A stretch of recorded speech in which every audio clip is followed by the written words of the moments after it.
malala ao amin'ny tompo ho aminareo mandrakariva ane ny fahasoavan'i Jesosy Kristy tompontsika. Amen. Ankohonana manana ny hoavy azo antoka. Ankohonana manana ny hoavy azo antoka. Zany no asongadiny nofinainantsika anio amin'ny bokin'ny Jeremia toko 7:30 ny andininy 4:40 hatramin'ny andininy 4:20. Ankohonana manana hoavy azo antoka.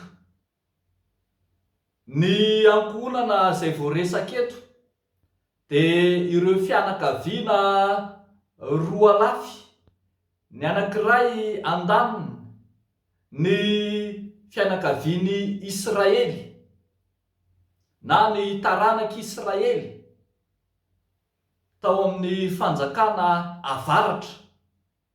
Ny fianakaviana anankiray dia ny fianakavian'i Joda na ny taranak'i Joda avy eo amin'ny fanjakana atsimo.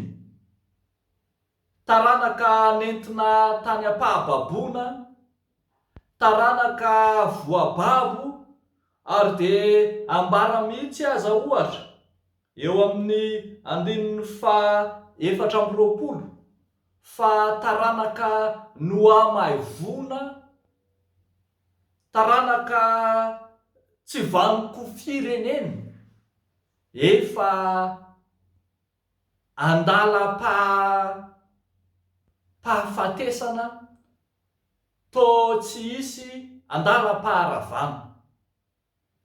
Fa eto amin'ity faminanian'i Jeremia ty kosa, na dia tany am-pahababona aza na to tany an-tranomaizina i Jeremia, dia maminany ny hoaviny reto fianakaviany reto. Ambarany fa amin'izany andro dia isy solofo na rantsana izay hamelona indray ny fanantenan'ny fianakaviany. Isy rantsana izay avy amin'ny taranak'i Davida, ka amin'izany dia hanome taranaka maro ho azy Andriamanitra.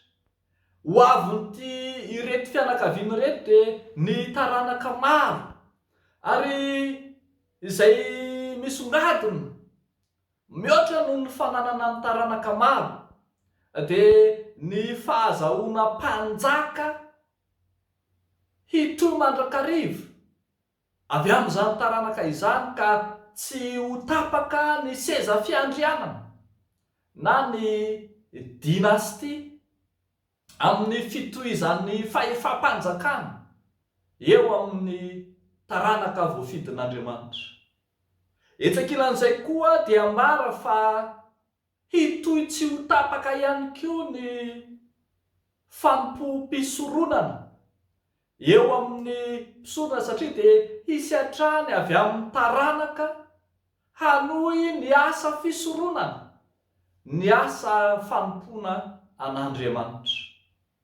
Toky lehibe ho an'ny reto fianakaviany reto, araka izany ny ahafantarany fa tsy farana akory, tsy ho levona akory ny fianakaviany, ary ny fiposahan'ilay rantsana na ilay solofo no manova ny fanantenana ho velona sy ho anana ny hoavy mamirapiratra. Ambara eto fa rantsana na solofo mitondra ny fitsarana marina, rantsana na solofo mitondra ny fahamarinana marina, ka azo antsoina koa raha hoe Jehovah Fahamarinantsika, ka ampitoetra ny marina, ampitoetra ny rariny amin'ny taranaka voafidin'Andriamanitra.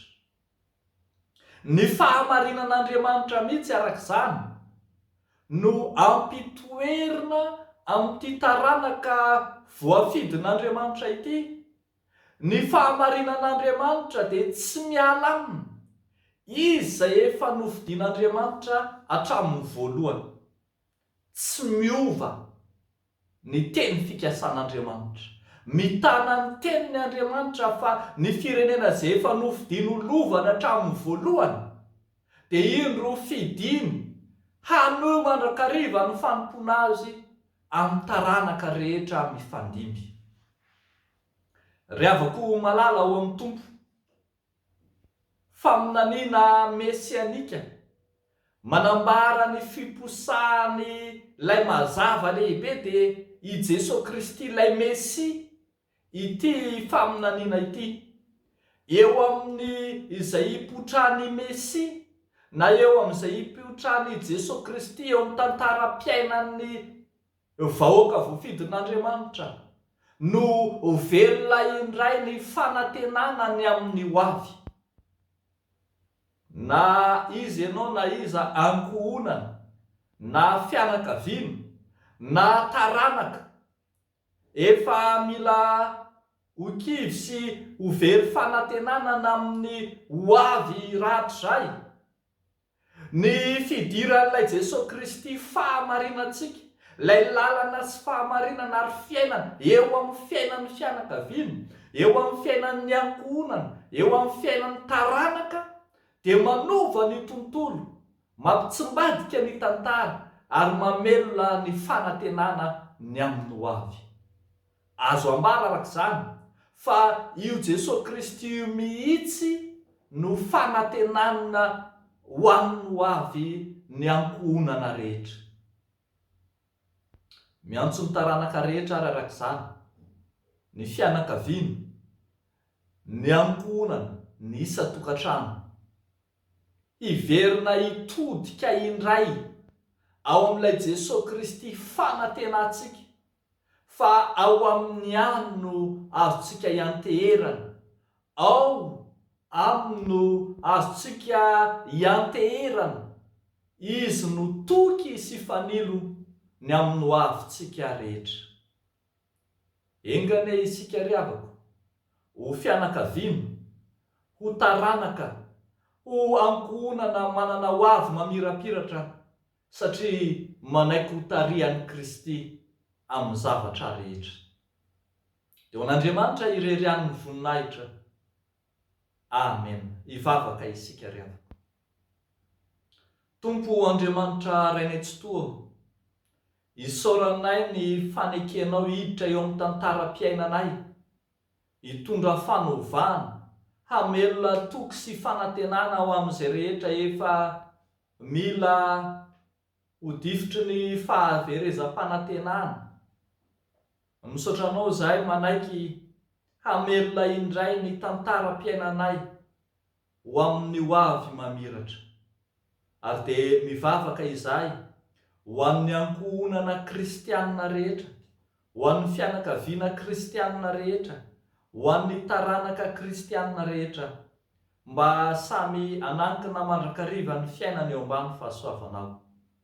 Entinay ambavaka aminao ny mpivady kristianina rehetra, ampiorina trany sy ampiorina mafy ny finoany sy ny fifankatiavana eo ambany fahasoavanao, fa mitondram-bavaka ny taranana, ny zanana, ny zafina, hatramin'ny taranaka mifandimby, mba hiazona ny finoana marina ao amin'i Jesosy ilay tsy miova ho maly sy anio ary mandrakizay.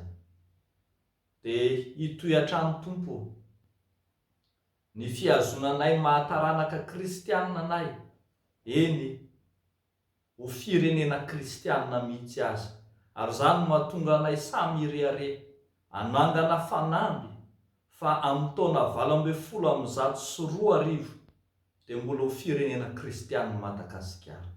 Manampianay Tompo hatramin'ny taranaka mifandimby, amin'ny anaran'i Jesosy Kristy Tompo. Amen.